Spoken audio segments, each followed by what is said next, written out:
Friends வாங்க எங்க ஊருக்கு நல்ல மழை பெய்ஞ்சிட்டு இருக்கு. இன்னைக்கு வந்து நம்ம வாழைக்காய் பஜ்ஜி போட்டோம்னா அவ்வளோ சூப்பராக இருக்கும். வெறும் கடல மாவு, சில்லி பவுடர்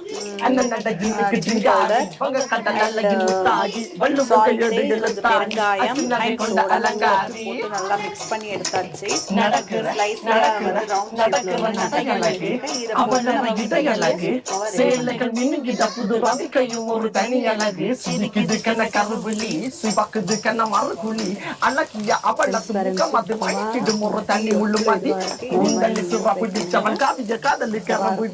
ரெடி ஆழ்கடல் முத்து குளிச்சவன் கண்ணியால் தவிச்சவன் பாரதி கம்பனும் சேதிய மண்பிள்ளி மாயங்களால் உன்னை கொண்டது என்ப சோழ கிளி அவள் அன்ன கிளி அவள் மாலை பணி தந்த தங்க மலர் கொடி நீங்க உங்க ஜோடி உங்களை கட்டிக்கவா வச்சிக்கவா சொல்லி புடுங்கடி கத்தரிப்பு ரவிக்க போட்ட சின்ன பைங்கிளி கத்தரிப்பு ரவிக்க போட்ட